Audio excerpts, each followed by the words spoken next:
Hello, this is David Hillier here, and I'm going to be giving a short video on capital investment decisions. And my focus in this video will be the equivalent annual cost method.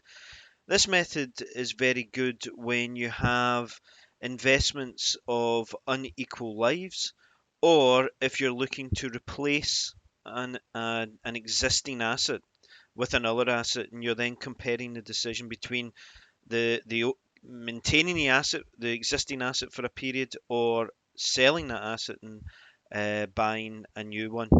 So let's just look at, in the first instance, the case of two particular projects.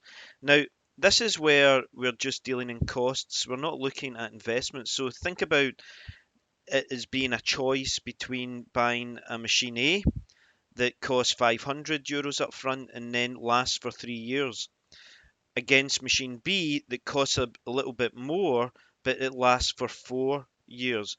Now, if you just go with an Npv analysis here, the Npv analysis, what it'll do is it'll just look over for machine A, the 3 year life, and it ignores the fourth year. But if you're looking at a project that lasts for a long time and you have to replace machines as they wear out, then the straight Npv analysis is not going to give you the correct answer.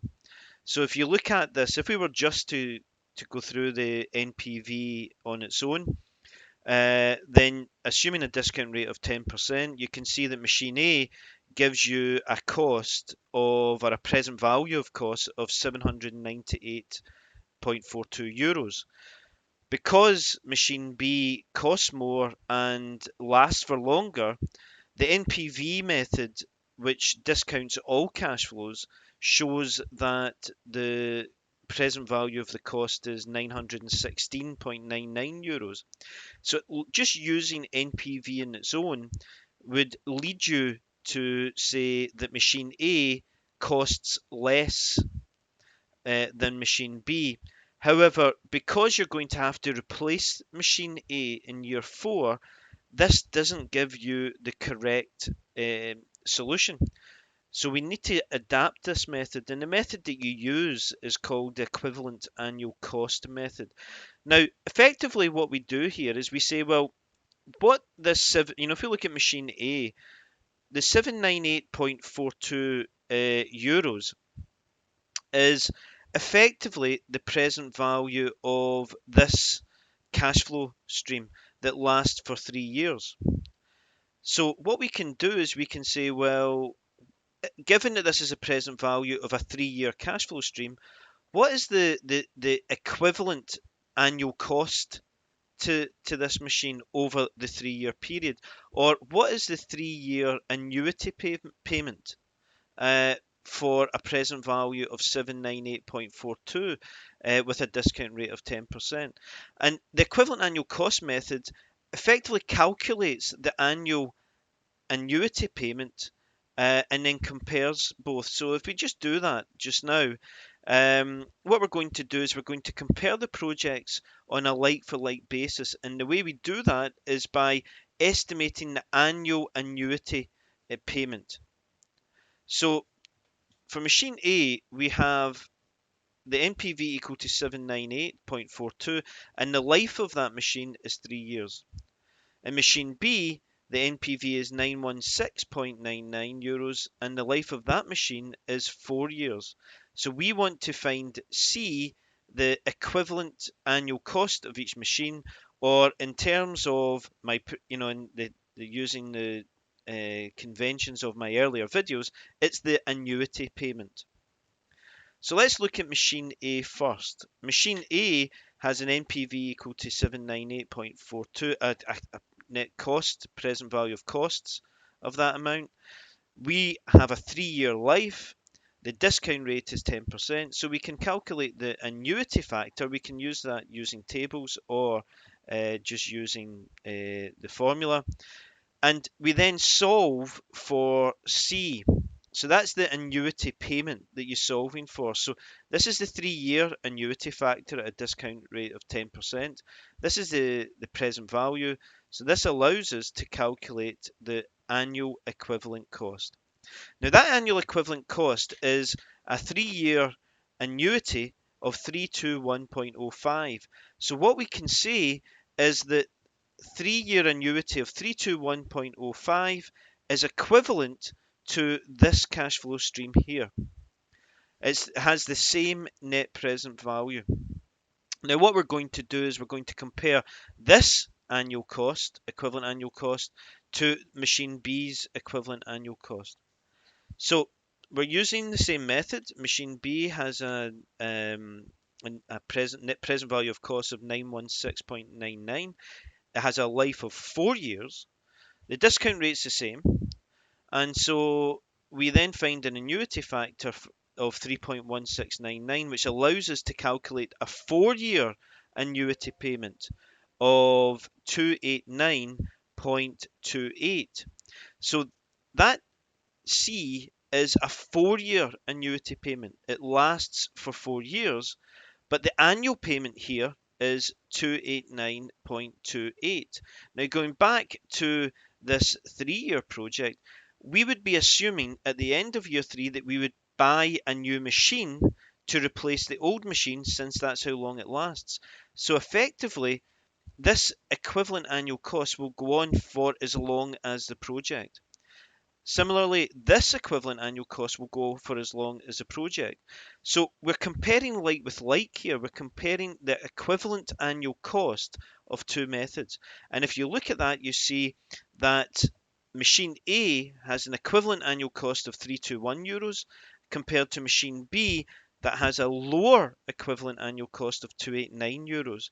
So whereas the NPV method suggests that you should choose machine A because that has the lower NPV of costs.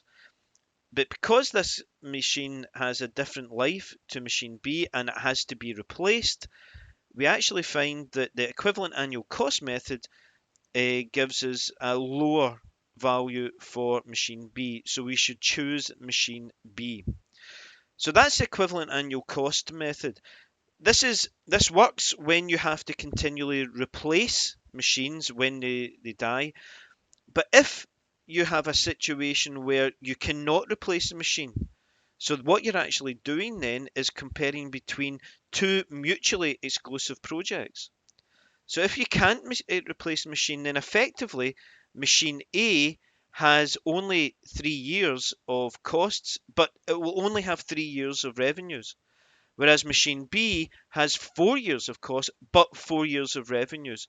So for that, I would suggest that you use the incremental rate of return or the incremental cash flow method if the machine does not get replaced. And it's a simple incremental cash flow for mutually exclusive projects that you should use. And I do cover that in an earlier video. So that's the equivalent annual cost method. The next thing we're going to do is look at a replacement decision. And this is actually a fairly complex example. What you've got is you've got a company that's deciding to replace a machine. We're taking out the tax effect, so we're not going to bother with that here, so we can focus on the actual concept. The replacement machine costs £9,000 now. And if you buy this machine, it's going to have maintenance costs of £1,000 for every year for 8 years. And at the end of the 8 years, it would be sold for £2,000 after taxes. Now, you could then say that that could then be bought again and again and again and again. So that's one option that you have. The other option is you keep the machine, your existing machine, and you sell it after 1 year. Now, you could sell it after 2 years, 3 years, or 4 years, but in this example, I'm only going to look at the two options. One is you replace the machine today, or you replace it next year. And the method that we use here is the same as the equivalent annual cost method, but it's just slightly more complex. Now, the key thing here is that the opportunity cost of capital is 15%. If we sell the machine today, we're going to get 4,000 for it. If we sell the machine next year, we get 2,500 for it next year, and we also have to pay maintenance costs. So let's approach this. First of all, let's look at the equivalent annual cost of the new machine. We're going to have to pay 9,000 for it just now. It's going to give us £1,000 per year costs. So that's an annuity where the discount rate is 15%. And then we have the opportunity cost of and then we get the £2,000 sell price of the machine in 8 years. Now notice how the signs of these cash flows are different because we're talking about it in terms of costs.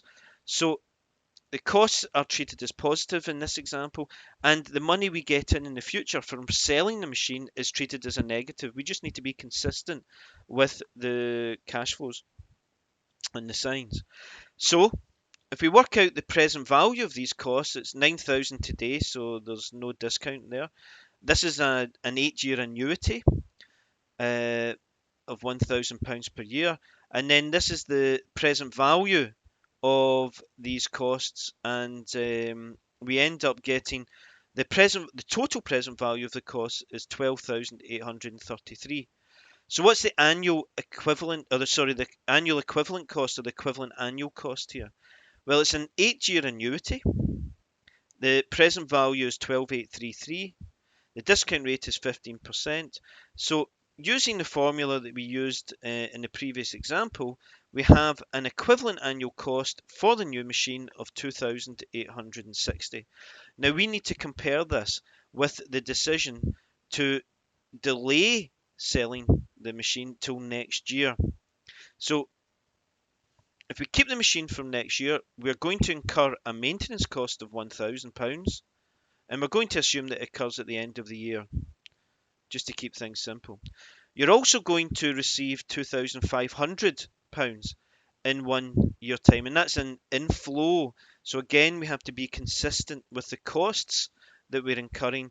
So costs we're treating as positives here, and an inflow is a negative. Okay, now but there's one key thing here, and this is where it's just slightly difficult. We're selling the machine in year 1, which means that we're losing out on the £4,000 that we would receive today. So that £4,000 that we would receive today, this is it here, is an opportunity cost. So we need to include that as a cost. Okay, so since we're losing out in the 4,000 today, and we're receiving 2,500 1 year from now, the 4,000 is a cost, so we treat it as positive in this example, and the inflow is of 2,500. Because we're framing the question in terms of costs, that inflow is negative. So the opportunity cost is 4,000 plus the discounted value of the maintenance cost of 1,000 minus the inflow of the 2,500 that you receive, and that gives us a present value of costs of 2,696. Now that's the present value today. What we're wanting to look at is we're wanting to frame this in terms of the equivalent annual cost, and if you remember with the annuity formula, the first cash flow always occurs 1 year from now. So this 2,860 will occur in year 1. So we want to compare this equivalent annual cost to this one-off payment. So what we're going to do is, since this is a present value, we're going to compound it 1 year forward, so that we're going to express it in year 1 terms. So to do that, we basically compound it. That's the present value today. The year 1 equivalent value is the PV today times 1.15, and that gives us 3,100. So what we're doing is we're going to compare two decisions. One is, do we replace immediately? That gives us an equivalent annual cost of 2,860. Or do we wait 1 year and then replace? So if we wait 1 year, we get a cost of 3,100. That's what we calculate here. And then you just have the normal equivalent annual cost. So that decision, it's a no-brainer in a sense, because we can see immediately that replacing just now is definitely the best decision. And so that is what you would do. You would not delay for 1 year. you would replace now. Now you can redo this analysis by saying, well, okay, should you wait for 2 years, 3 years, 4 years? You would do the same thing with this particular table. But I'm only going to look at just 1 year for this.